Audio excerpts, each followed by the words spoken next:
উত্তর ফটিকছড়ি ওলামা পরিষদের নবগঠিত পূর্ণাঙ্গ কমিটির পরিচিতি উপলক্ষে অভিষেক অনুষ্ঠিত হয়েছে। 6 জুলাই রবিবার সকাল 10টায় দাঁতপাড়া ইউনুস কনভেনশন হলে অত্র সংগঠনের প্রবাসী বিষয়ক সম্পাদক মাওলানা কারি ইলিয়াস সিদ্দিকীর পবিত্র কোরআন তেলাওয়াতের মাধ্যমে অভিষেক অনুষ্ঠান শুরু হয়। এতে উদ্বোধনী বক্তব্য দেন সংগঠনের সেক্রেটারি মাওলানা মুফতি মির্জা মোহাম্মদ মজিবুল হক। আলহামদুলিল্লাহ, বাগান বাজার থেকে শুরু করে আমাদের হারুয়া শরীফ পর্যন্ত আমাদের ওলামা কেরাম এখানে আছেন। আল্লাহ তাআলা যেন এই সংগঠনকে আরো অনেক দূরে এগিয়ে নিয়ে যেতে পারে। আর আমার সহযোদ্ধা আজকে 31 সদস্য বিশিষ্ট কেন্দ্রীয় কমিটি যেটা উপহার দিয়েছেন, এই কমিটির মাধ্যমে আমরা ইনশাআল্লাহ খুব শীঘ্রই ইউনিয়ন কমিটি এবং ওয়ার্ড কমিটি উপহার দিব। সদস্যদের দায়িত্ব এবং ওলামাদের গুরুত্ব নিয়ে আলোচনা করেন সংগঠনের সভাপতি মাওলানা মুফতি হাবিবুল্লাহ আজিজি। আমরা আমাদের মৌলিক বিষয়গুলিকে সামনে রেখে উত্তর ফটিকছড়িতে উলামায়ে কেরামের একটা ইউনিটি আগের চাইতে আমরা আরো মজবুত করে জাতির সামনে আমরা উপস্থাপন করতে চাই। রাজি আছি তো ইনশাআল্লাহ? আল্লাহ তৌফিক দান করুন। আমিন। সিনিয়র সহ সভাপতি মাওলানা আবুল কালাম আজাদের সভাপতিত্বে প্রধান অতিথি হিসেবে উপস্থিত ছিলেন ইহিয়া সুন্নাহ ফাউন্ডেশনের চেয়ারম্যান মাওলানা শেখ হোসেন মাহমুদ শাহজাহান ইসলামাবাদী। সমস্ত প্রকার বিচার বিবেচনা হবে আমাদের সারাদিনহাট বোর্ডে, আমার ব্যক্তিগত জীবন, পারিবারিক জীবন, সামাজিক জীবন, প্রত্যেকটা জীবন আমাদের ব্যবস্থা হবে আল্লাহর কোরআন মোতাবেক। আমি কথা লম্বা করবো না। আপনারা যারা আজকে আয়োজন করেছেন, এই আয়োজক ভাইদেরকে সবাইকে আমার পক্ষ থেকে অসংখ্য ধন্যবাদ জানাচ্ছি, দোয়া করছি, মোবারকবাদ জানাচ্ছি। আল্লাহ রাব্বুল আলামিন সকলের সালাম এইটা কবুল করুক। মাওলানা সলিমুল্লাহ সঞ্চালনায় এতে আরো বক্তব্য রাখেন মাওলানা মোস্তফা আমিন মানিক, মাওলানা আব্দুস সামাদ, মাওলানা জহিরুল হক, মাওলানা তাজুল ইসলাম, মাওলানা মহিউদ্দিন। মোনাজাত পরিচালনা করেন মাওলানা আব্দুল মালিক।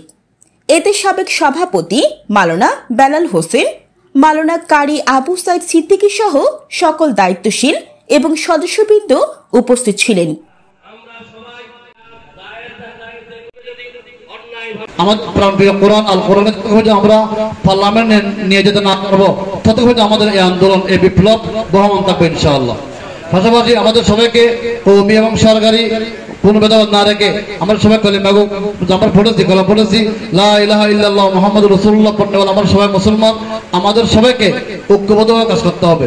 আর আমি আপনাদের সবাইকে বলে দিতে চাই, যেহেতু আপনারা আমাকে অনেকে সমালোচনা বলতেছেন, আমি 2005 সাল থেকে এই পর্যন্ত প্রায় 21 বছর পর্যন্ত আমি আলহামদুলিল্লাহ আপনাদের সাথে আছি, ভবিষ্যতে থাকবো।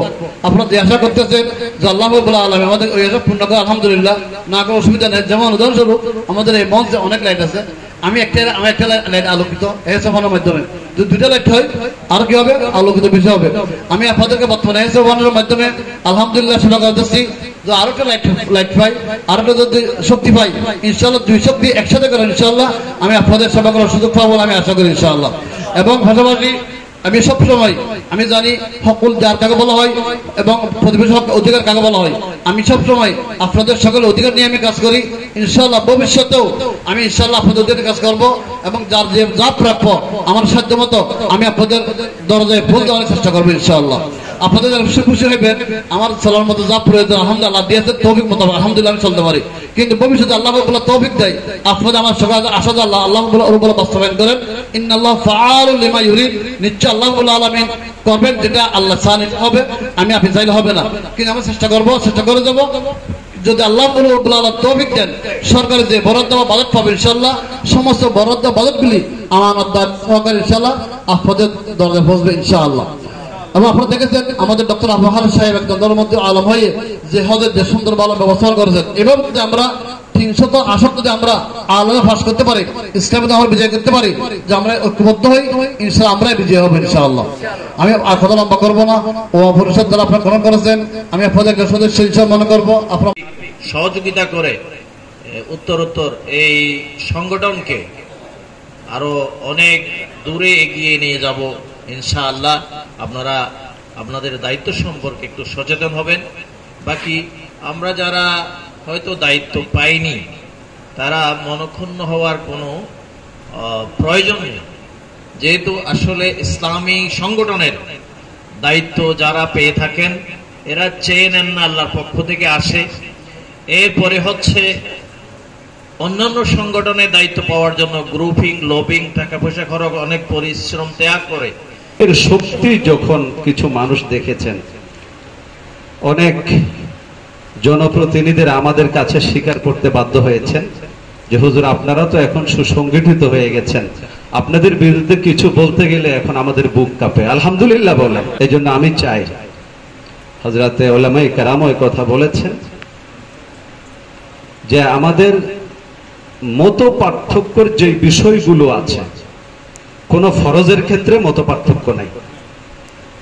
ফরজ সবার নিকট ফরজ, ওয়াজিবের ক্ষেত্রে কোনো মত পার্থক্য নাই। এমনকি সুন্নতে মুআক্কাদার ক্ষেত্রেও কোনো মত পার্থক্য নাই। যে সমস্ত বিষয়ে আমরা মত পার্থক্য করি, সর্বোচ্চ পর্যায়ে আমরা হয়তো সেই বিষয়গুলোকে কেউ জায়েজ বলি, কেউ মুস্তাহাব বলি। জায়েজ কাকে বলা হয়? করা না করা সমান। মুস্তাহাব কাকে বলা হয়? করলে ভালো, না করলে কোনো অসুবিধা নাই। তো এই যে বিষয়টা নিয়ে আমরা কেন মত পার্থক্যে লিপ্ত হব? আল্লাহ সকলকে সহি বুঝদান করুন। আমি যার যার মত তার সাথে আমরা আমাদের মৌলিক বিষয়গুলিকে সামনে রেখে উত্তর ফটিকছড়িতে উলামায়ে কেরামের একটা ইউনিটি আগের চাইতে আমরা আরো মজবুত করে জাতির সামনে আমরা উপস্থাপন করতে চাই। রাজি আছি তো ইনশাআল্লাহ? আল্লাহ তৌফিক দান করুন। আমি যে আল্লাহর একটি কথা, যে যারা আল্লাহর জন্য কাজ করবে আল্লাহ তাদের হয়ে যাবে। আমি আল্লাহর জন্য কাজ করতেছি, ঠিক আল্লাহ আমাদের হয়ে গেছে বলে আলহামদুলিল্লাহ।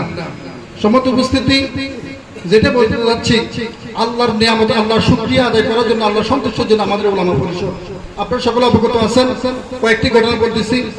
আমাদের উত্তর ফটিকছড়ি উলামা পরিষদের বৃহত্তর আকারে ফটিকছড়ির উত্তর অঞ্চলে বড় বড় যারা কারি, বিদেশে আন্তর্জাতিক ঈদ সাবান থেকে শুরু করে রজায়ু, যে মিশর থেকে যিনি আসতেছেন, বিভিন্ন বড় বড় কারিদেরকে আমরা এনে প্রথম অবস্থা যদি আমরা আন্তর্জাতিক কারা সম্মেলন দিই, যদি বাংলাদেশের জাতীয় কারি সাইদুল ইসলাম আসাদ ওনাকে দিয়ে আমরা উদ্বোধন করি, ওখান থেকে শুরু করে আলহামদুলিল্লাহ আমরা ভালো একটা সাড়া পাই।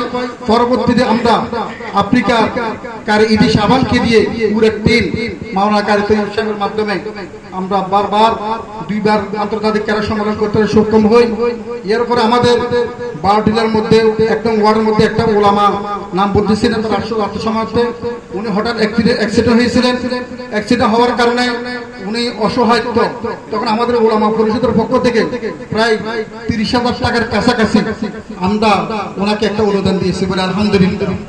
এরপর আসেন আমাদের মধ্যে ফিলিস্তিনের মাধ্যম যখন ওইখানে ত্রাণের সহযোগিতার জন্য হাত বাড়িয়েছেন, আমরা বিভিন্ন ওলামায়ে কেরাম এবং শুভাকাঙ্ক্ষী যারা সাধারণ শিক্ষিত ব্যক্তি, ওনাদের থেকে কালেকশন করে প্রায় আমাদের অনেক অর্থ দেওয়া হয়েছে এখানে আমাদের ফিলিস্তিনের। সেই ভিডিও ফুটেজটা আমাদের আছে। এরপরে আমাদের উত্তর ফটিকছড়ি উলামা পরিষদের বিভিন্ন ওলামায়ে কেরাম বিভিন্ন জায়গায় হেনস্থা হচ্ছে। আমাদের কমিটির সাথে সাথে এখানে গিয়ে মুভ হয়ে যখন কমিটির সাথে সমন্বয় করে ওই সমস্যাগুলো আমাদের আলহামদুলিল্লাহ একাধিক, যেগুলো বলার আমি এরা কিনা সমস্যার কারণে একাধিক আমরা এই কাজগুলো করছি। অসংখ্য ওলামায়ে কেরাম হঠাৎ খেদমত চলে যায়, তিনি আমাদের ওলামা পরিষদের মাধ্যমে অসংখ্য ওলামায়ে কেরামকে আমরা খেদমতের ব্যবস্থা করে দিই। এরপরে আমাদের আপনারা সকলে অবগত আছেন ওলামাদের নির্যাতনের মাধ্যমে, আমার বিষয়টা আপনারা সকলে অবগত আছেন। সর্বপ্রথম এই ওলামা পরিষদ এখানে তারা মুখোমুখি হয়েছে কমিটির ভাবে, যেগুলো মিডিয়ার মধ্যে অনেকগুলো আসে নাই। সর্বোচ্চ আমি মাওলানা এখানে নুরানি সাহেব আছেন, উনি কমিটির সাথে যখন এই কথাটা বলছেন, আপনারা এইটা এখানে মধ্যে শেষ করেন, না হলে কোথায় চলে যাবে আপনারা দেখবেন না, মিডিয়ার কাছে চলে যাবে। আল্লাহ তাআলা তার এই বান্দার মুখ দিয়ে কথাটা বার হওয়ার সাথে সাথে কিভাবে কি হয়ে গেল আপনারা দেখছেন। সম্পূর্ণ কৃতিত্ব এই ওলামা পরিষদ। আজকে যদি ওলামা পরিষদ না থাকতো আমি এই বিচার পাইতাম না, বা ওলামায়ে কেরামদেরকে সারা বিশ্বে আমি যখন শরীয়তপুর গিয়েছি, আপনারা অনেকজন মিডিয়ার মাধ্যমে দেখছেন, সর্বোচ্চ সম্মান ওইখানে আমাকে শরীয়তের মানুষ দেখাইছেন। নিজেকে কৃতিত্ব নয়, এই ওলামা পরিষদের মাধ্যমে আমাকে আল্লাহ তাআলা দেশ বিদেশের প্রবাসে পরিচিত করে দিয়েছেন। সম্মত হাজিরিন, আজকে যারা এখানে আসছেন, এইখানে এই যে মহান ব্যক্তিগুলো, এদেরকে আমি এদের ছাত্র হওয়ার যোগ্য মনে করি। আমরা এখানে অনেক ওলামায়ে কেরাম আছেন, আমার ওস্তাদ এখানেও আছেন, এখানেও রয়েছেন। তো আলহামদুলিল্লাহ আমি আজকে ওনাদের যে পায়ের ধুলি মনে করি না, ওনাদের দোয়া করেন। আলহামদুলিল্লাহ এই সংগঠনকে এগিয়ে নেওয়ার জন্য আমরা সর্বোচ্চ ভূমিকা উত্তীর্ণ হতে পারবো বলে আমি আশা করতেছি।